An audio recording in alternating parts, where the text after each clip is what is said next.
बिस्मिल्लाहिर्रहमानिर्रहीम। अस्सलाम वालेकुम। शुमाल एचडी न्यूज़ के साथ मैं हूं आपकी होस्ट अमारा उल्फत। नाज़रीन, आज मेरा जो प्रोग्राम है वो स्पेशल लोगों के साथ स्पेशल प्रोग्राम है।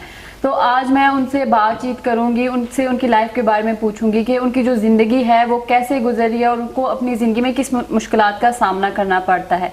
क्योंकि अल्लाह ताला ने इनको बहनाई से तो महरूम रखा है, लेकिन इनके अंदर ऐसी एबिलिटीज पैदा की है कि इन्होंने अपने दम पे जो है वो अपनी लाइफ में बहुत कुछ किया है। तो बिना टाइम ज़ाया कि मैं पहले इनका जो है तारुफ आपसे करवाती हूँ। हमारे साथ मौजूद है सरदार मोहम्मद हयात, जो general secretary lighthouse school for blind girls और Pakistan association of blind school district Abbottabad, और इसके अलावा focal person Pakistan disable foundation के PK हैं। और इसके साथ हमारे साथ मौजूद हैं शहजाद अली जदून, जो कि जनरल सेक्रेटरी हैं BAP एबटाबाद। और इसके साथ जो हमारे साथ मौजूद है Sardar professor Saqib Mahmood, associate professor department of mathematics post graduate college Abbottabad के। तो बाकी का जो तारुफ है वो मैं इनसे ही पूछूंगी और इनके बारे में मैं जानूंगी और आप लोगों को भी बताऊंगी। तो बिना वक्त ज़ाया किए इनसे बातचीत करते हैं। अस्सलाम वालेकुम सर। वालेकुम अस्सलाम रहमतुल्लाह। सर, पहले तो सरदार मोहम्मद हयात, पहले तो आप अपने बारे में बताएं, आपकी ज़िंदगी जो है वो कैसे गुजरी है। क्योंकि अल्लाह ताला ने जो है वो आपको बेनाई से तो महरूम रखा है, लेकिन आप मुझे ये बताएं कि आपकी जो ज़िंदगी है वो कैसे गुजरी है, किन मुश्किलात का सामना आपको करना पड़ता है। अल्हम्दुलिल्लाह जी, अल्लाह ताला का बड़ा करम है। सबसे पहले तो मैं शुक्रगुजार हूँ शुमाल TV का कि उन्होंने 15 अक्टूबर हमारा योम तहफ़्फ़ुज़ सफ़ेद छड़ी, उस पर हमारी वाक थी सफ़ेद छड़ी की आगाही के लिए, उसे भी भरपूर कवरेज दी। और आज हमें मधु की आपने स्टूडियो में, तो इनका मैं बेहद मशकूर हूँ। जहाँ तक लाइफ का ताल्लुक़ है जी, कि जब से होश संभाला है तो ज़िंदगी सोशल वर्क में गुजरी है। तो जब कोई किसी की खिदमत करता है तो अल्लाह ताला हिम्मत भी देता है, हौसला भी देता है, और अल्लाह ताला ने बड़ा हौसला दिया। और मैं बताता चलूँ आपको कि स्टूडेंट लाइफ में हमारे जो Pakistan association of the blind है, उसके फाउंडर जो थे मेरे टीचर थे सैयद इसरार शाह। उनके साथ बचपन में ही सोशल वर्क का आगाज़ किया तकरीबन 1993 से, और उसके बाद बाकायदा तौर पे Pakistan association of the blind का जो है मैं सेक्रेटरी रिहेबिलिटेशन बना 1996 में। और उसके बाद ये सफ़र चलता रहा। चलते चलते 2002 में मैंने और मेरे कुछ दोस्तों ने, मेरे बड़े भाई स्पेशली मिल के हमने नाबीना बच्चियों के लिए एक स्कूल का आगाज़ किया। क्योंकि पूरे हमारे KPK में सिर्फ पेशावर नाबीना बच्चियों के लिए स्कूल था, और हज़ारा में कोई स्कूल नहीं, बल्कि पूरे सूबा में और कोई स्कूल नहीं था। तो यहाँ की बच्चियों को बड़ी मुश्किलात थी, इनके लिए एक स्कूल शुरू किया। साथ जो है एक क्रिकेट क्लब है, उसका आगाज़ किया। 2000 से लेकर 2015 तक मुख्तलिफ ओहदों पे क्रिकेट क्लब में भी रहा। क्रिकेट क्लब में 2012 से 2015 तक उनका डायरेक्टर इंटरनेशनल अफेयर भी रहा। और साथ साथ जो है स्पेशली जो सबसे बड़ा काम जिस पे मुझे बड़ी खुशी हुई वो ये नाबीना बच्चियों का ये स्कूल है, ये स्टार्ट लिया। और अल्हम्दुलिल्लाह के दर्जनों बच्चियां हमारी BS तक पहुंची हैं। एक बच्ची हमारी लेक्चरर है नवा शहर कॉलेज में। और इसके अलावा इसी प्लेटफार्म से 6 नाबीना बच्चियों की शादियां करवाई हैं, और उनकी शादियों में अल्हम्दुलिल्लाह के घर का मुकम्मल जो जहेज़ है उस सारे जहेज़ का भी इंतज़ाम इसी प्लेटफार्म से किया। तो ये है कि अल्लाह ताला ने बिनाई तो ली है, और अल्लाह ताला ने बड़े काम जो लिए, जिन कामों का वो सिला हमें आखिरत में मिलेगा, इससे बड़ी खुशी हासिल होती है। अच्छा, हमारे साथ शहजाद अली जदून मौजूद है, तो आप भी अपने बारे में कुछ बताएं हमें। बिस्मिल्लाहिर्रहमानिर्रहीम। मैं बाय बर्थ ब्लाइंड हूँ। तो उसके बाद मैंने तालीम हासिल की है इधर स्पेशल एजुकेशन में, फिर मैट्रिक की है, उसके बाद BA करके अब ये हेल्थ डिपार्टमेंट में जॉब करता हूँ। तो इसके अलावा ब्लाइंड क्रिकेट भी खेलता हूँ। तो अभी PAB मुझसे खिदमात ले रही है, तो ये इसमें भी इंशाल्लाह जो कुछ हो सकता है मुझसे वो करता हूँ मैं। तो मैंने जो स्ट्रगल या ज़िंदगी में ठोकरें खाई हैं ना, उनसे सीख के मैंने सोशल वर्क जो है ना किसका स्टार्ट लिया है, और अपने उस्तादों के नक्शे कदम पे चलना ये मैंने बेहतर समझा है जी। ठीक है, प्रोफेसर साकिब महमूद, आप अपने बारे में कुछ बताएं हमें। जी, मेरा तारुफ तो आपने करवाया। मेरा नाम साकिब महमूद है। मैं एसोसिएट प्रोफेसर हूँ department of mathematics government post graduate college 1 Abbottabad में, और मैंने नस से एमफिल कर रखा है मैथमेटिक्स में। और मेरी जो अर्ली स्कूलिंग है वो government institute for the blind Abbottabad से ही स्टार्ट हुई, और वहाँ मैंने मतलब मैट्रिक तक वहाँ पढ़ा, और उसके बाद फिर GPGC 1 एबटाबाद से फिर मैंने अपनी कॉलेज की एजुकेशन की। और अभी पिछले कोई 3 साल से मैं light house school for blind girls के बोर्ड ऑफ जो डायरेक्टर्स है उसका हिस्सा हूँ, और उसमें जो टेक्निकल एस्पेक्ट्स होते हैं उसमें अपनी सर्विसेज जो हैं वो मैं वॉलंटियर कर रहा होता हूँ। और इसके साथ साथ Pakistan association of the blind की एग्जीक्यूटिव बॉडी का भी मैं मेंबर हूँ। और इसके साथ साथ फिर यह है कि कैपेसिटी बिल्डिंग के ब्लाइंड की कैपेसिटी बिल्डिंग के हवाले से मैं कुछ काम कर रहा हूँ। ऑनलाइन मोड में हमने एक इंग्लिश लैंग्वेज प्रोग्राम शुरू कर रखा है रिसेंटली, और इसके अलावा फिर हमने कंप्यूटर ट्रेनिंग भी हम लोग देते रहते हैं। और नाबीना अफराद को हम कोशिश करते हैं कि उनकी जो एजुकेशन है, उनकी जो ट्रेनिंग है, उसका हम उनमें जो उनको जो जिस तरीके से हम फैसिलिटेट कर सकें करें, ताकि इसके थ्रू उनकी जो एम्प्लॉयबिलिटी है वो एनहांस हो सके, वो मतलब ज़्यादा अच्छी जॉब्स उनको मिल सके। तो इस तरह की चीज़ें हैं, कुछ थोड़ा बहुत कंट्रीब्यूशन। अच्छा सरदार साहब, मेरा आपसे क्वेश्चन है, मुझे ये बताएं कि आप मतलब जब पढ़ते हैं लिखते हैं तो आपको उसमें मुश्किलात, कौन सी मुश्किलात का सामना करना पड़ता है? जाहिर है कि आपको मतलब उस तरह से दिखाई नहीं देता है, तो किस तरह से आप जो है लिखते हैं पढ़ते हैं, ये हमें थोड़ा सा कुछ इस बारे में बताएं। जी, शुरू में तो बड़ी मुश्किलात थी। हमारा ब्रेल मेथड है, ब्रेल के ज़रिए हमने एजुकेशन हासिल की, और ब्रेल जो है वो 6 डॉट्स में होती है।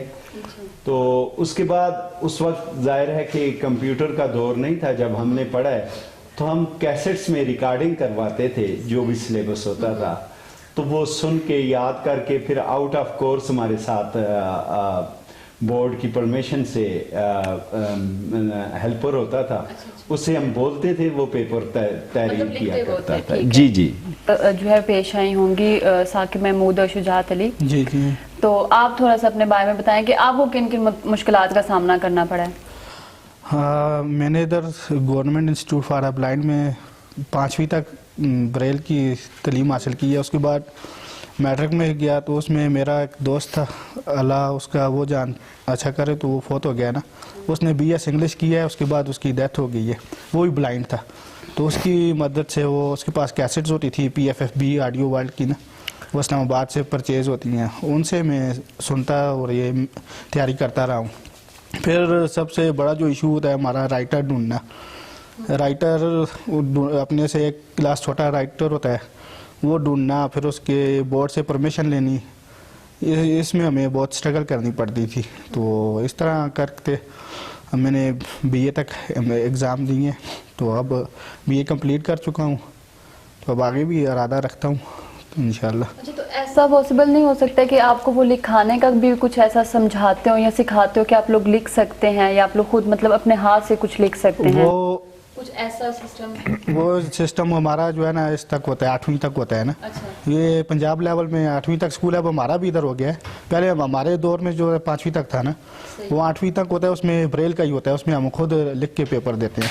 लेकिन उसके बाद ये हम ब्रेल में जो भी लिखना चाहें वो लिख सकते हैं, लेकिन और ऐसा है कि ब्रेल मेथड में और जो नॉर्मल जैसे लोग लिखते हैं तो वो लिखना पॉसिबल नहीं होता। अच्छा। इसलिए लोग लिख सकते हैं, लेकिन जो मुकम्मल तौर पे नाबीना है तो उनके लिए थोड़ा मुश्किल होता है। ब्रेल में हम अल्हम्दुलिल्लाह कुरान मजीद भी पढ़ते हैं, और इसके अलावा अरबी, इंग्लिश, उर्दू हर चीज़ हम लिख सकते हैं।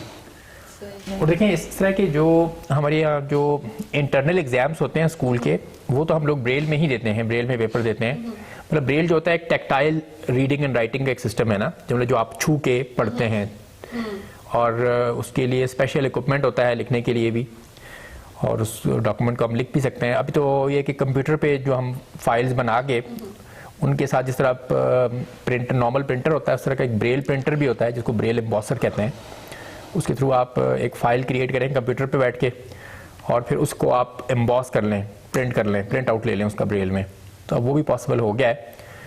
पर ये कि बोर्ड के जो एग्ज़ाम्स होते हैं वो पंजाब में कुछ बोर्ड्स को छोड़कर बाकी ये होता है कि हमें फिर चूँकि नॉर्मल रीडिंग राइटिंग करनी होती है उसमें, तो उसके लिए फिर हमें किसी साइटेड जूनियर लेवल की किसी स्टूडेंट की हमें लेनी पड़ती है सपोर्ट, कि वो हमारे लिए हमें पेपर पढ़ के सुनाए भी, क्वेश्चन पेपर भी पढ़ के सुनाए भी, और साथ फिर लिखे भी, जो जिस तरह हमें उसको बताएं।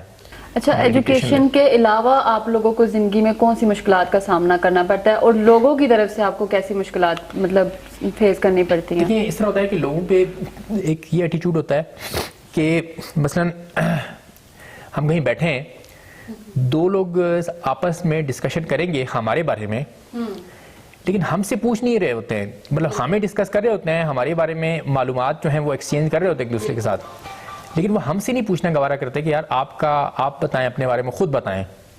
मतलब अब मैं बैठा हूँ, मेरे पास जो है दो लोग बैठे होंगे आपस में, वो मुझे ही डिस्कस कर रहे होंगे, मेरे बारे में एक आदमी दूसरे को बता रहा होगा, और वो आपस में एक दूसरे से पूछ रहे होंगे मेरे बारे में, लेकिन मुझे नहीं मौका देंगे कि मैं उनसे बात करूं, मैं उनको बताऊं।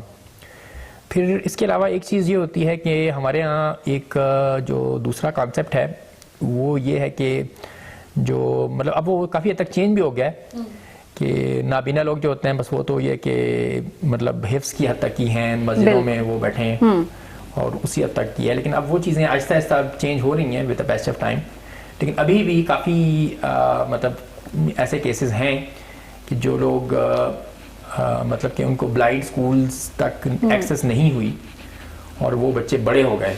मतलब अभी रिसेंटली हमारा एक वास्ता पड़ा हवेलिया में एक बच्चा है, उसका वालिद यहाँ पे किसी डॉक्टर के साथ ड्राइवर है, तो उससे हमारी मुलाकात हुई अभी सितंबर में, बल्कि हाँ अगस्त में।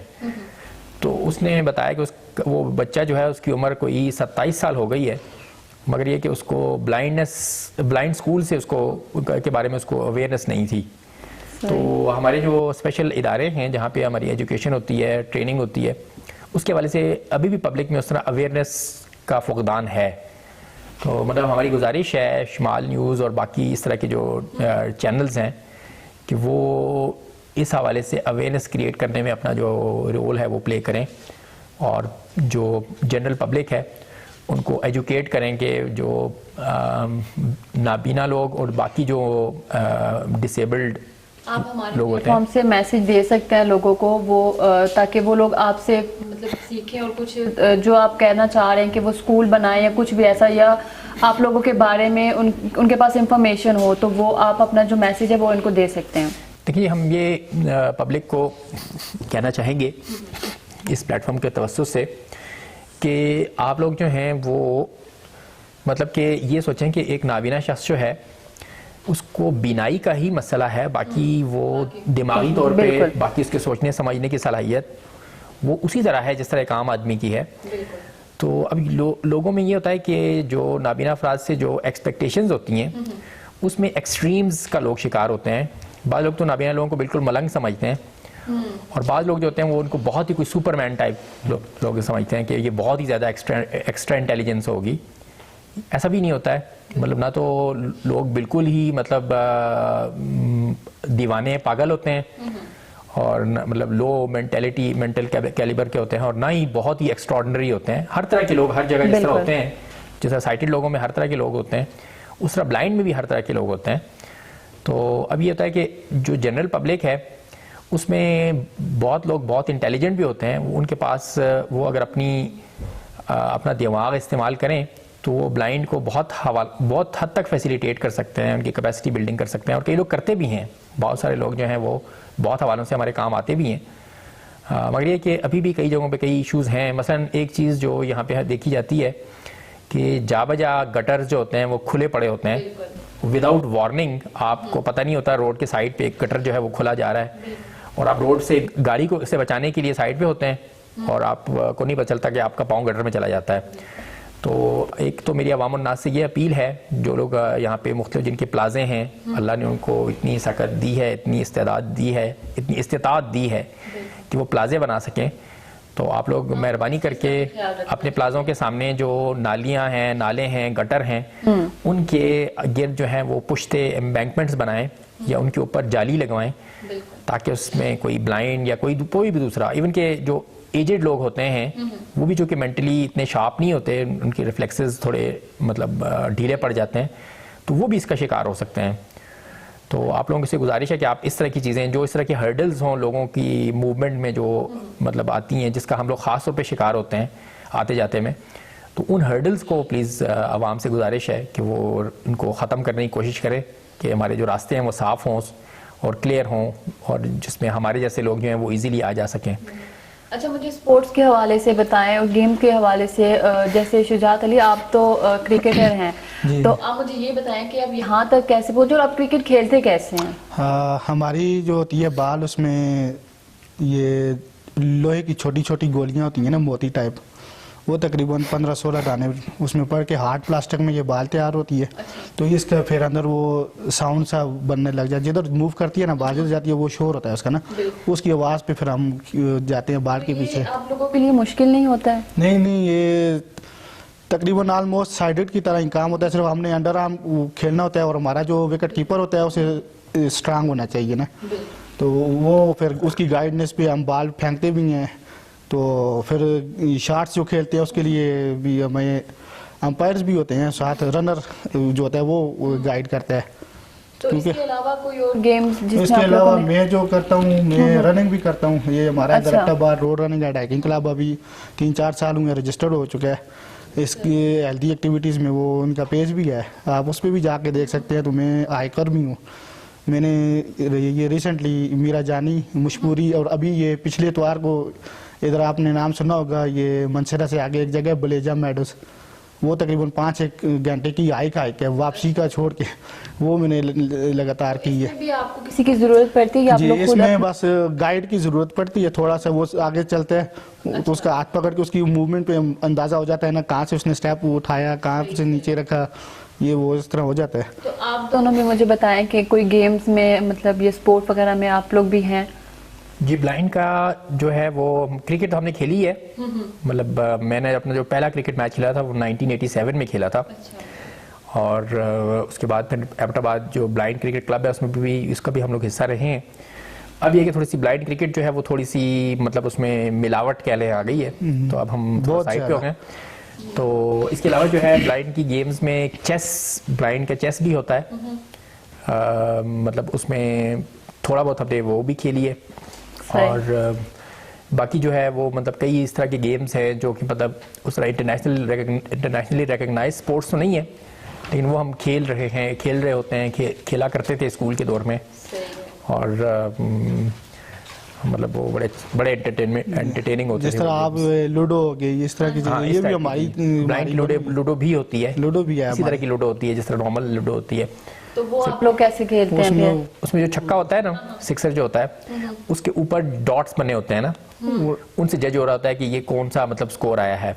सही है। तो उसके थ्रू हम लोग फिर खेल रहे होते हैं। तो सरदार अय्याज साहब, आप बताएं अपने बारे में, मतलब कि आपके कोई गेम्स वगैरह में? जी, एबटाबाद में मैं और प्रोफेसर साहब तकरीबन एक ही स्कूल में थे, साथ साथ क्रिकेट शुरू की। और मैं काफ़ी अरसा जो हमारी हज़ारा की क्रिकेट टीम थी उसका कैप्टन भी रहा हूँ। फिर 2000 से 2015 तक प्रेसिडेंट, जनरल सेक्रेटरी, फिर जो हमारी पाकिस्तान ब्लाइंड क्रिकेट काउंसिल है उसका डायरेक्टर इंटरनेशनल अफेयर भी रहा हूँ। इसके अलावा बहुत से शहरों में, कोयटा में, मुल्तान में, बहावलपुर में, नवाबशाह में, कराची में, हर जगह जाके क्रिकेट खेली है अल्हम्दुलिल्लाह। और 2015 के बाद जैसा कि प्रोफेसर साहब ने बताया कि अब नाबीना की क्रिकेट कम हो गई है, यानी कि उसमें मिलावट ज़्यादा हो गई है, इस वजह से हमने थोड़ा सा एडमिनिस्ट्रेशन भी छोड़ दी और बाकी चीज़ों से भी हम हट गए। blind बाकी जो थे, चीज़ों से भी हम मुकम्मल हट। नाबीना, बिल्कुल उसे लाइट परसेप्शन भी नहीं होती, ऐसे बंदे को होना चाहिए। तो ऐसे बंदे खेल रहे हैं कि जिनकी विजन आंखों वालों से भी ऐसी है। माशाल्लाह वो पार्शली के बराबर है। क्योंकि हमारी टीम को ये आपको बताता चलूं कि 3 कैटेगरीज में तकसीम किया जाता है, मुकम्मल नाबीना, जुज़वी नाबीना और कदरे बीना। लेकिन अब जो जुज़वी नाबीना है वो मुकम्मल नाबीना की जगह खेल रहे हैं, और ये बड़ा अलमिया है, और इस पर कोई गवर्नमेंट भी तवज्जो नहीं दे रही और हमारी कौंसिल भी नहीं दे रही, जिसकी वजह से हमने इस चीज से थोड़ा पीछे हट गए। अच्छा, आप लोगों की जिंदगी में कोई ऐसा वाकया हुआ हो जो मतलब लोगों की तरफ से, जिसकी वजह से आप लोग बहुत हर्ट हुए हो कि भाई ये हमें किस तरह से ट्रीट करते हैं? क्योंकि लोग ट्रीट करते हैं, जाहिर सी बात है, और मैंने बहुत सारे ऐसे लोग भी देखे हैं जो नाबीना है लेकिन वो भीख मांगते हैं, वो अपने लिए वो कुछ भी नहीं करते हैं, सिर्फ भीख मांगते हैं, वो उस पे ही मतलब जो अपनी जिंदगी गुजार रहे हैं। तो इस बारे में आप तीनों मुझे कुछ बताएं।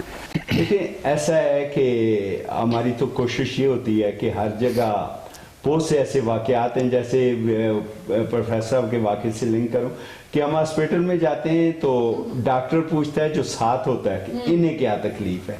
हालांकि MBBS तक पहुंचा है और उसे ये पता है कि ये बोल सकते हैं, खुद बता सकते हैं, लेकिन साथ वाले से एक मरतबा ऐसे हुआ कि बाहर से किसी बंदे ने मेरा हाथ थाम लिया, तो कहता है कि इन्हें क्या तकलीफ है। वो कहता है मुझे पता नहीं। कहता है कि आप बताएं ना। मैंने कहा आप इनसे पूछ रहे हैं, ये बेचारा बाहर से आया, ये क्या बताएगा कि मुझे क्या तकलीफ है? जाहिर है ना तो ये मेरा फैमिली मेंबर है ना और कोई इसके साथ ताल्लुक है, तो आप मुझसे पूछे, मैं आपको बताऊंगी। कहता है अच्छा, मैंने समझा कि आप बोल भी नहीं सकते ना।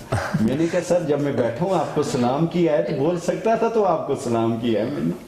तो ये इस तरह का भी होता है। रास्ते में कई मरतबा मैं एक मरतबा गया, बैंक में गया और उनकी जोनल ऑफिसर थी, उससे मिलना था, तो जो सिक्योरिटी गार्ड था, तो मैंने टाइम टेलीफोन पे बात हो गई थी, उससे मैंने कहा कि उनसे कहें कि अयाज साहब मिलने आए। वो जब ऊपर पहुंचा, अब देखें हमने अक्सर लोगों ने कुरान नहीं पढ़ा होता फिर भी कहते हैं हाफिज साहब। ऊपर गया तो कहता है अयाज साहब ने कोई हाफिज साहब भेजा है आपको मिलने के लिए। तो उन्होंने बताया कि वो अयाज साहब ही होंगे। उसने उनके साथ जिद लगा ली, नहीं जी वो अयाज साहब नहीं है, वो हाफिज साहब है। उन्होंने कहा चलें जो भी है ले। मैं जब ऊपर गया तो वो मुस्कुरा के कहने लगी कि देखें इसे मैं समझा रही हूँ कि अयाज साहब ही होंगे और ये कहता है कि कोई हाफिज साहब नहीं है। तो ये इस तरह के भी मसाइल होते हैं। रास्ते में किसी काम की वजह से जाएं, लोग हाथ में पैसे पकड़ा देते हैं, उन्हें फिर समझाना पड़ता है कि इस चीज की हमें नहीं जरूरत, हाँ रोड क्रॉस करवाना है तो आप करवा दें।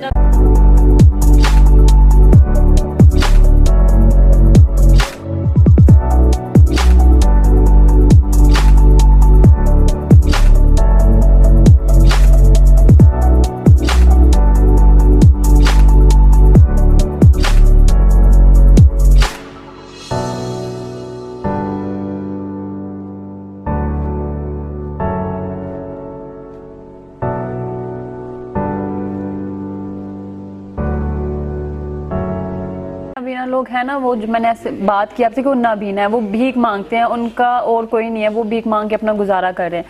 तो देखने वाले जो लोग हैं वो उनको ज्यादातर सबको यही लगता होगा कि भाई ये नाबीना है तो ये भीख मांग रहा है। देखिए जी, इसमें भी हमारी हुकूमत की तवज्जो नहीं है ना। मैंने कई मरतबा कई प्लेटफॉर्म पे कहा है कि सफेद छड़ी जो है वो बाहिम्मत नाबीना की अलामत है। कम से कम ये सफेद छड़ी जो है भीख मांगने वालों के हाथ में नहीं होनी चाहिए। और मैंने अपनी तंजीम में बाकी जगहों पे लोगों को समझाया हुआ है कि भीख मांगने वाले को आप छड़ी ना दें।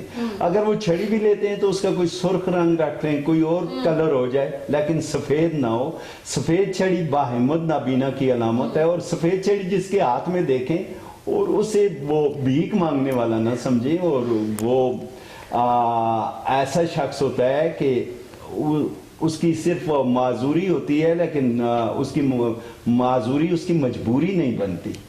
अच्छा यार साहब, ये बताएं कि स्कूल खोलने का ख्याल कैसे है? क्योंकि बहुत सारे जो हैं बच्चे हैं ऐसे हैं कि वो स्कूल नहीं जाते हैं, पढ़ते नहीं है, जो नाबीना हैं। तो आपको ये ख्याल कैसा है कि आप मतलब स्कूल खोलें और इन लोगों की खिदमत करें? असल में मैं गवर्नमेंट स्कूल का एम्प्लॉय था, तो तंजीम के साथ ताल्लुक था, तो कोई भी आता था तो लोग मेरी तरफ रेफर करते थे। तो एक नाबीना दीर से नाबीना फीमेल आई, तो जॉब की तलाश में। तो मैंने उन्हें समझाया कि यहाँ तो मेल का स्कूल है और नाबीना के फीमेल के लिए मुलाजमत नहीं है। तो उसने मुझसे पूछा कि यहाँ की नाबीना बच्चियां क्या करती हैं, और इतना शऊर भी नहीं था, तो बड़ा अजीब सा मैंने जवाब दिया। मैंने कहा जी हमारे एरिया में तो नाबीना बच्चियां है ही नहीं है। तो उसने कहा सर ये आप कैसे कहते हैं, ये आपसे अल्लाह पूछेगा कि आप लोग हैं और नाबीना नहीं है, पता नहीं वो किस तरह की जिंदगी गुजारती होंगी। और यकीन जाने कि मैंने ये बात वो मेरे दिल में बैठ गई और मैंने एक सर्वे किया, और सर्वे के दौरान एक जगह में मुझे पता चला कि एक बच्ची घर में बैठे बैठे वो जिस्मानी तौर पे भी मफलूज हो गई है, नाबीना होने के साथ साथ। तो इस दर्द से फिर ये आगाज किया 2002 में। एक वक्त था कि 2 बच्चियां थी मेरे पास, और स्कूल का टीचर भी मैं हुआ करता था, गेट कीपर भी मैं हुआ करता था। ये सारे काम अकेले वो स्टार्ट में शुरू किए। तो मुझे ये बताएं, आप लोग की हुकूमत जो है वो आप लोगों के साथ ताउन करती है कि नहीं करती है? देखिए ये जो सेटअप है मेरा नाबीना बच्चियों का स्कूल, इसमें तो गवर्नमेंट का किसी किस्म का कोई तावन नहीं है। और मुख्तलिफ मिनिस्टर्स को मैंने हर, यानी कि जिस पार्टी की भी हुकूमत होती नहीं ना, उस मिनिस्टर को मैंने बुलाया, उसे दिखाया, और गवर्नमेंट को यहाँ तक हमने कहा कि अगर गवर्नमेंट इस अदारे को ऑन कर ले तो हमारे पास जो एसेट्स हैं, जो भी इन बच्चियों के लिए हमारे पास है, वो भी हम गवर्नमेंट को देने के लिए तैयार हैं। लेकिन गवर्नमेंट बिल्कुल टच से मस नहीं हुई। देखिए यहाँ पे हो ये रहा है कि पूरे जो प्रोविंस है, ये जो हमारा प्रोविंस है NWFP या खैबर पख्तूनख्वा, इस पूरे प्रोविंस में नाबीना बच्चों के लिए कोई 11 इदारे हैं, जिनमें से 4 इदारे जो हैं मतलब वो पेशावर, 2 मर्दान में, 1 स्वाबी में, ये 4 इदारे इन 3 डिस्ट्रिक्ट्स में हैं। और एक पेशावर में बच्चियों का इदारा है, और बच्चियों का पूरे सूबे में एक ही इदारा गवर्नमेंट सेक्टर में काम कर रहा है। और पूरे हज़ारा में नाबीना बच्चियों के लिए वाहिद इदारा है यहाँ पे एबटाबाद में, और वो भी मतलब कि मुखय्यर हजरात के ताउन से चल रहा है। तो मतलब इस बात की ज़रूरत है कि गवर्नमेंट जो है वो इस इदारे को मतलब सपोर्ट करे। और चले अगर इसका मुकम्मल तौर पर इसके गवर्नमेंट स्कूल नहीं बनाया जाता तो कम से कम ये कि इसको फाइनेंशियली इसको सपोर्ट करे। और हाँ, एक सपोर्ट ये मिली हुई है कि इस इदारे की जो बिल्डिंग है वो एक वक्फशुदा प्रॉपर्टी थी, तो वो हमें DC एबटाबाद के ताउन से मिली है। तो उसमें भी एक केस चल रहा था, तो वो केस भी हमने खुद ही फाइट किया, और अभी ये कि एक हद तक वो मतलब चीज़ क्लियर हो गई है। लेकिन ये कि अभी भी उस इदारे को बहरहाल सपोर्ट की ज़रूरत है। वहाँ पे काफ़ी कंस्ट्रक्शन का काम भी जो है वो उसकी भी होने की ज़रूरत है, रेनोवेशन की ज़रूरत है वहाँ पे। तो ब्रेल इक्विपमेंट का कीमती होते हैं, उसका बड़ा मसला है। और हमें जो मैक्सिमम डोनर्स हैं वो या तो इस एबटाबाद के बाहर से हैं और या चंद एक लोग हैं, बल्कि इस तरह आम अवामुन नास की तवज्जो बिल्कुल उस तरफ नहीं है ना। अच्छा, आप लोगों की जो जिंदगी है, आप अपनी जिंदगी को कैसे देखते हैं? अपनी जिंदगी को आप कैसे एंजॉय करते हैं? देखिए जी, हमें तो अब इस दुनिया की या देखने की ख्वाहिश ही नहीं रही ना, कि एक अल्लाह ताला ने ऐसे काम शुरू करवा दिए कि अब कभी सोच, बचपन में बड़ा जब दोस्त खेलते थे, पढ़ते थे, और मैं छोटी उम्र में मुझे बड़ा दुख हुआ करता था कि काश मेरी भी नज़र होती, मैं भी खेलता।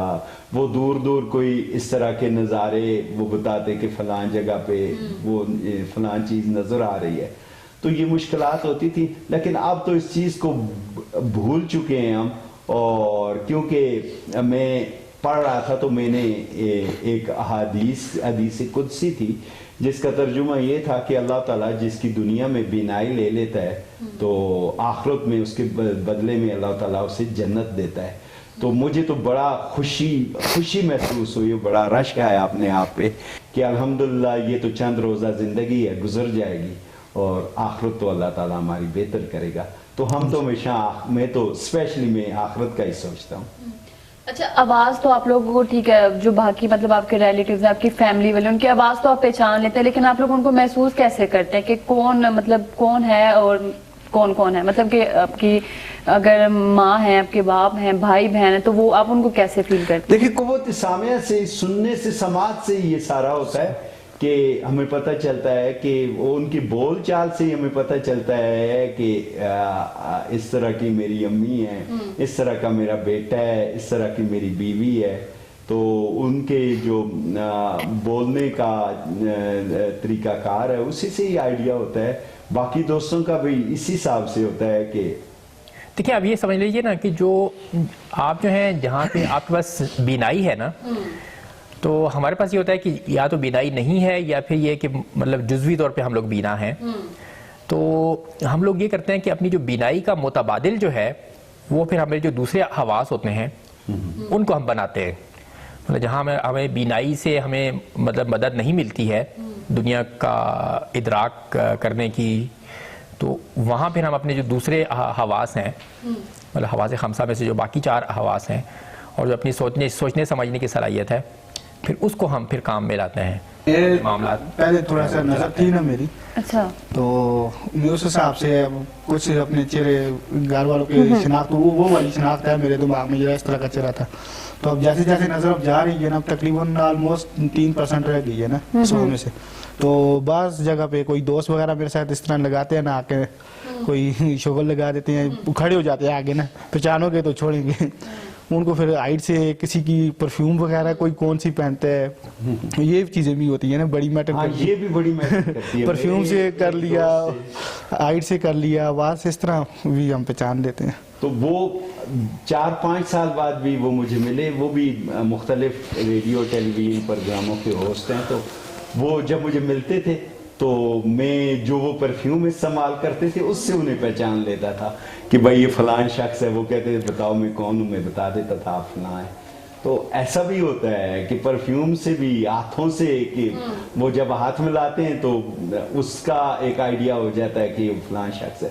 और कुछ लोग बहुत ज्यादा हाथ पकड़ के ना तो खामोश खड़े रहते हैं, वो चीज जरा थोड़ी तकलीफ दे होती है कि भाई आप बोल जाए मुंह से।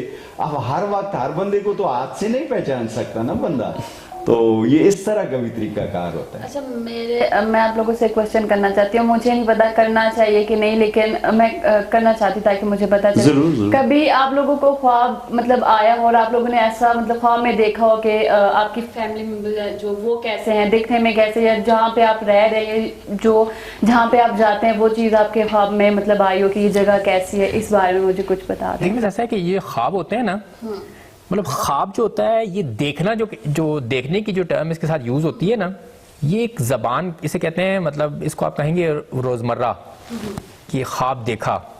असल में ख्वाब जो होता है वो देखा नहीं जाता, वो महसूस होता है इंसान को। मतलब कि मतलब आप किसी पहाड़ की चोटी पे खड़े हैं, अब वो पहाड़ की चोटी पे खड़े हो ना, आपको ये कोई बता रहा है, आपके पास कोई है, या आपको खुद लग रहा है कि यार ये नीचे वो डलवान है, तो वो ढलवान जरूरी नहीं कि आपको देखने से ही पता चलेगी। आप जब कहीं खड़े होते हैं तो आपको वहां ऊंचाई से पता भी, आपको वैसे भी पता चल रहा होता है कि आप ऊंची किसी जगह पे खड़े हैं। फिर इसी तरह से मतलब आपने ये है कि आपने कहीं पे किसी की शादी ब्याह की तकरीब में है, तो अब ये भी जरूरी नहीं कि वहां पे आप देख ही रहे होंगे तो आपको पता चलेगा कि शादी ब्याह की तकरीब है। वहां पे जो लोग घूम फिर रहे होंगे, उनकी आवाज आप सुन रहे होंगे, तो वो चीज़ें आपको ख्वाब में भी उसी तरह से सुनाई देती हैं, उसी तरह से उनका मतलब इदराक होता है इंसान को। तो ये देखना महज एक जबान का एक अंदाज है बोलने का कि ख्वाब देखा। कुछ बताना चाह रहे हैं? जी जी प्लीज। जी, ये अब जो पार्शली होते हैं ना, जिनको लेट ब्लाइंडनेस होती है, उनके मुंह से मैंने सुना है कि हमें अभी भी कभी कभार इस तरह देखने का वो हो जाता है, लेकिन अब काफ़ी अरसा हो चुका है ब्लाइंड। अब मसलन एक बंदा 5-6 साल से अब टोटली ब्लाइंड हो गया, तो वो फिर उसे जैसे टाइम गुजरता ना, वो फिर कहता है कि अब वो उसी तरह जब जैसे रियल में वैसे ही ख्वाब भी आता है। तो पहले आता था। मैं तशरीह कर दूं कि जो बाद में नाबीना होते हैं, तो पास्ट में जो उन्होंने माजी में जो देखा होता है ना, जब बीना होते हैं तो उस वक्त की ख्वाबें उन्हें उस तरह की नजर आती है, जो वो देखते भी हैं, सब कुछ करते हैं। जिन्होंने सिरे से देखी नहीं है दुनिया, तो वो भी जैसा रियल है, उनकी रियल लाइफ है, वही उसी तरह की ख्वाब में भी महसूस ही करते हैं, वो ख्वाब में भी आवाज इसी तरह। अच्छा, हमारे प्लेटफॉर्म से आप वो जो नाबीना लोग हैं जो भीख मांगते हैं, जो कुछ भी नहीं करते, ना वो स्कूल जाते हैं ना कुछ, तो उनको आप लोग कोई मैसेज अगर देना चाहें तो वो आप जरूर देखें जी, मैं ये कहता हूँ कि माजूर वो नहीं है जिसकी नज़र नहीं है या हाथ पाँव नहीं है या ज़बान नहीं है। माजूर वो है कि जिसका कोई नज़रिया नहीं है। आप बजाय किसी को 1 रुपया देकर उसकी आदत खराब करते हैं, तो इससे बेहतर ये है कि उसे मोटिवेट करके ऐसे अदारों तक पहुंचाएं, हमारे तक पहुंचाएं और उसे खुद अपने पाँव पे खड़ा होने के काबिल बनाएं। ये चीज़ बेहतर है। और मैं तो ये कहता हूँ कि बल्कि मेरी गली में एक नाबीना शख्स आता है भीख मांगने के लिए, तो पहले उसकी मैं बड़ी सपोर्ट किया करता था। मैंने उससे पूछा कि भाई तुम किसके लिए भीख मांग रहे हो, कि जाहिर है कि हमारी हुकूमत भी तो कोई सपोर्ट नहीं कर रही ना। मैंने समझा ये बच्चा उसके साथ होता था हुकूमत की तरफ से आपके लिए कोई कोटा नहीं होता है जी। कोटा मुलाजमत में तो होता है, लेकिन उसका भी अमल दरामद ना होने के बराबर। और आजकल तो जिसकी उंगली टेढ़ी हो जाती है, और स्पेशली मैं आपके प्लेटफॉर्म से ये जो डिसेबिलिटी सर्टिफिकेट देते हैं डॉक्टर्स हजरात या सोशल वेलफेयर डिपार्टमेंट या एमएस, इन्हें भी गुजारिश करूंगा कि मेहरबानी करके उससे माजूरी का सर्टिफिकेट दें कि वाकई जो माजूरी उसके आम रूटीन में रुकावट बनती हो। उंगली टेढ़ी हो जाए तो वो तो नाबीना नहीं हो सकता, या एक आंख में कोई थोड़ा फर्क हो जाए तो वो सॉरी नाबीना नहीं हो सकता। उंगली टेढ़ी होने से माजूर नहीं हो सकता। तो इन चीज़ों का खास ख्याल रखना चाहिए। और ठीक ठाक लोग जो हैं वो ये 2% कोटा को जो है वो कर रहे हैं, उससे फायदा उठा रहे हैं। तो जो भीख मांगने वाले, मैंने उस बंदे से पूछा कि यार ये ना आप भीख मांगते हो कि आपके बीवी बच्चे हैं? कहता है नहीं, मैं बहन भाइयों के लिए मांगता हूँ। तो मैंने कहा बहन भाइयों के लिए तो आप बहन भाइयों से कहें ना कि वो खुद करें, आप उनके लिए क्यों भीख मांगते हैं? तुम्हारी नहीं है, वो तो कर सकते हैं अपने लिए बहुत कुछ। जी बिल्कुल। अब एक नाबीना बीना के लिए वो भीख मांग रहा है, और ये कितनी बड़ी नाइंसाफी और ज्यादती है। बहुत उसे मोटिवेट किया, और जब वो ना माना तो मैंने कहा आइंदा मेरी गली में भीख मांगने के लिए तो ना आना। तो ये बात है कि लोगों को भी चाहिए जो उनके वरसा हैं कि उनसे भीख ना मंगवाएं, उन्हें किसी काबिल बनाएं, इदारों तक पहुंचाएं ताकि वो कुछ सीख जाएं। आजकल तो टेक्नोलॉजी का दौर है मोहतरमा। बच्चे जो हैं वो करते हैं, नाबीना लोग कंप्यूटर पे बैठ के काम करते हैं। तकरीबन 2-1 हफ्ते पहले मेरे पास इधर हमारे हेल्थ में मैं काम करता हूँ, तो उधर एक इधर मेरे ख्याल से कुस्तान साइड की लेडीज थी ना, वो बच्चे को लेके आई है अपने साथ। तो उसका बेटा था ना, तो मुझे तो नहीं नजर आता, मेरे पास से गुजरे, अंदर गए तो मुझे अंदर से बुला लिया ना मेरी मैडम ने ना, तो इधर आओ ना। मैंने कहा जी ये इसका ये मसला है, ये तुम्हारी तरह का ही है, तो इसे कुछ समझाओ, कोई मोटिवेट करो ना। तो वो भी क्या समझा रही है, मैं भी मोटिवेट कर रहा हूँ। कहती है किधर कैसे लेके जाऊँ, मैं नहीं भेज सकती। नहीं, मैं इसकी ड्यूटी कर सकती हूँ, मैं अपने बेटे को नहीं भेजती। तो ये कैसे पड़ेगा? वो जवान हो जाते हैं लेकिन उन्हें घरों से नहीं लगाए, आखिर में उससे उनसे ये काम लेते हैं। जब मैंने मेरा सुना है ना उसने ये सरकारी, मैंने कहा मैं इधर करता हूँ ना, मैं स्ट्रगल करके आया हूँ, मेहनत की है, तो इधर पहुंचा हूँ ना। तो इसकी भी जिंदगी बनेगी। बताना चाहें पूरा इसी बारे में? देखिए ऐसा कि गवर्नमेंट जो है, गवर्नमेंट को चाहिए है कि वो मतलब जो अपॉर्चुनिटीज़ हैं, जो पॉसिबिलिटीज़ हैं, उसके हवाले से मतलब ऐसे यूनिट्स बनाए मुख्तलिफ डिपार्टमेंट्स में कि जो एक्सेसिबिलिटी को इंश्योर करें, नंबर 1। और फिर दूसरी है कि उस एक्सेसिबिलिटी के हवाले से अवेयरनेस भी क्रिएट करें लोगों में। मतलब इसमें ये जो प्रिंट और इलेक्ट्रॉनिक मीडिया है, इसका बड़ा अहम रोल है। देखें अब इमरान खान की प्रेस कॉन्फ्रेंस, नवाज शरीफ की प्रेस कॉन्फ्रेंस और जरदारी की, उसको बार बार दिखाना, एक ही बात जो उसने सुबह कही है वो पूरी 24 घंटे 48 घंटे तक उसी को लेके चलना। तो मुझे लगता है इससे बहुत बेहतर हो कि आप लोग जो हैं वो लोगों में इस तरह का शऊर पैदा करें कि ये जो माजूर अफराद होते हैं, मुख्तलिफ तरह की माजूरी जिनमें होती है, वो भी बहुत तरह के काम कर सकते हैं। बहुत सारी उनके पास जो होती हैं वो सलाहियतें होती हैं। बहुत सारी आजकल नई टेक्नोलॉजी है, डिवाइसेस हैं, उन डिवाइसेस को इस्तेमाल करके लोग जो हैं वो अपनी माजूरी के ऊपर काफ़ी हद तक काबू पा सकते हैं और अपनी माजूरी के होते हुए अपने काम बहुत अच्छे से कर सकते हैं। और ये तो इस चीज़ को लोगों को मालूम नहीं है अभी भी। इवन कि मैंने अभी आपको बताया ना कि हवेलियाँ यानी बहुत दूर भी नहीं है, एक मतलब फार फ्लग एरिया तो नहीं है ना हवेलियाँ। हवेलियाँ के आउटस्कर्ट्स में रहने वाला एक शख्स जो है उसे पता नहीं था कि कोई नाबीना अफराद के स्कूल्स भी होते हैं, और उसका बेटा जो है वो ब्लाइंड हुआ और उसके बाद वो घर में ही पड़ा रहा और वो 27 साल का हो गया और उसकी एजुकेशन ही कंप्लीट नहीं हुई। तो हालांकि उसको अगर यही अवेयरनेस प्रॉपरली मीडिया के थ्रू अगर फैलाई गई होती, टेलीविज़न पे, रेडियो पे, मतलब मुनासिब स्पेस मिला होता इस चीज़ को, तो उस शख्स को भी यकीनन किसी होटल में बैठे हुए वो चाय पी रहा होता तो सामने टीवी पे कुछ चल रहा होता, कोई टिकर चल रहा होता कि भाई हाँ जी फ़लाँ अपने बच्चों को नाबीना अफराद के इदारों में भेजें, एबटाबाद में फ़लाँ जगह इदारा है, हरीपुर में फ़लाँ जगह है, मानसेरा में फ़लाँ जगह है। तो इस टाइप की मतलब इन्फॉर्मेशन अगर आप लोग शेयर करें इलेक्ट्रॉनिक मीडिया वाले, तो मुझे लगता है कि पब्लिक को बहुत सारे प्रॉब्लम्स जो है वो पब्लिक के ख़त्म हो जाएंगे। इंशाल्लाह हम लोग, इसलिए मैंने आपको बोला है कि हमारे प्लेटफॉर्म से आप जो भी मतलब बोलना चाहते हैं आप खुल के बोलें, और इंशाल्लाह ये हम लोग ज़रूर इस चीज़ पे भी जो है काम करेंगे। एक चीज़ मैं और जो कहना चाहता हूँ अपनी जो गवर्नमेंट है उससे और हेल्थ डिपार्टमेंट से ख़ास तौर पे, कि आजकल जीन थेरेपी और स्टेम सेल थेरेपी के थ्रू बहुत सारी चीज़ों के इलाज जो हैं वो मुमकिन हो गए हैं, जो मुमकिन हो रहे हैं, और कई तरह की माजूरी जो है वो अब या तो उसको आप रोक सकते हैं बढ़ने से, या फिर आप उसको ख़त्म कर सकते हैं, उसका इलाज कर सकते हैं। लेकिन ये कि पाकिस्तान में अनफॉर्चुनेटली अभी भी मतलब कि जेनेटिक टेस्टिंग तक नहीं है आइज़ की फील्ड में। मैंने आगा खान हॉस्पिटल तक से पता किया है, एक अमेरिका के एक डॉक्टर से मैंने को अपनी आई रिपोर्ट्स भेजी, तो उसने मुझे बताया जी कि आप एक जीन है RPE65, उसकी 2 म्यूटेशंस की वजह से अगर आपकी विजन लॉस है तो उसके हवाले से जीन रिप्लेसमेंट जो है वो अब हो गई है। पर यह कि मुझे पाकिस्तान में कहीं पे भी जेनेटिक टेस्टिंग की कोई फैसिलिटी नहीं मिली कि जहाँ से मैं ये पता करा सकता कि मेरी जो आई साइट की प्रॉब्लम है ये इसी की वजह से है। तो मैं गवर्नमेंट से और हेल्थ डिपार्टमेंट से ये मतलब फेडरल और प्रोविंशियल जो भी हमारे हेल्थ डिपार्टमेंट्स हैं उनसे भी ये गुजारिश करता हूँ, और जो हमारे साहिब हैसियत लोग हैं उनसे भी, कि वो पाकिस्तान में इस तरह की नई टेक्नोलॉजीज़ को लाने के लिए, नए जो थेरेपीज़ हैं उनको इंट्रोड्यूस कराने में जो वसाइल हैं चाहिए होते हैं वो वसाइल जो हैं वो मुहैया करें, ताकि हमारे यहाँ भी नई डिवाइसेस, नई टेक्नोलॉजीज़ जो हैं वो यहाँ पे आएँ। और इस सिलसिले में ये है कि हमारे जो एंटरप्रेन्योर्स लोग हैं उनसे मैं ये कहता हूँ कि आप लोग जो हैं असिस्टिव डिवाइसेस को मुल्क के अंदर बनाने का भी कोई जो है वो काम शुरू करें, और हर चीज़ को आप प्रॉफिट की नज़रिए से ना देखें।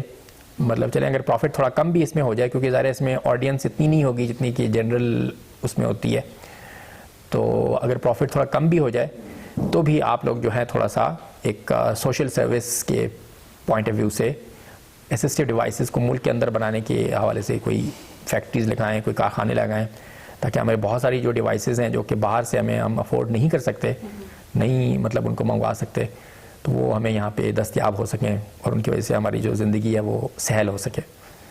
ठीक है, थैंक यू सो मच। आप लोगों ने अपना जो है कीमती वक्त हमें दिया और आप लोग यहाँ पे आए और अपने बारे में हमें बताया, और शमाल HT न्यूज़ की तरफ से आप लोगों का बहुत बहुत शुक्रिया। जी आपका भी शुक्रिया, आप लोगों ने हमें मौका दिया। तो जी नाज़रीन, आपने देखा, मैंने इनसे बातचीत की, इनके बारे में जाना, इन्होंने अपने बारे में बताया है, और इनकी कुछ शिकायत भी हैं, हुकूमत से भी हैं, आवाम से भी हैं। तो मेरी हुकूमत से भी यही गुजारिश है कि इन लोगों के लिए कुछ ऐसे अदारे जो हैं वो बनाएं ज़रूर, और तालीमी अदारे भी बनाएं जिसमें ये लोग मतलब तालीम भी हासिल कर सके। और ख़ासकर मेरे उन लोगों से गुजारिश है जो नाबीना है और वो भीख मांगते हैं, वो कुछ काम वगैरह नहीं करते हैं, पढ़ते नहीं हैं, तो वो भी से हमें भी हिम्मत लेनी चाहिए। और फिर मेरी आपसे यही गुजारिश है कि इनको देख के आप लोग बहुत कुछ सीखें। तो थैंक यू सो मच, और अगले प्रोग्राम तक के लिए इजाज़त दीजिए। अल्लाह हाफ़िज़।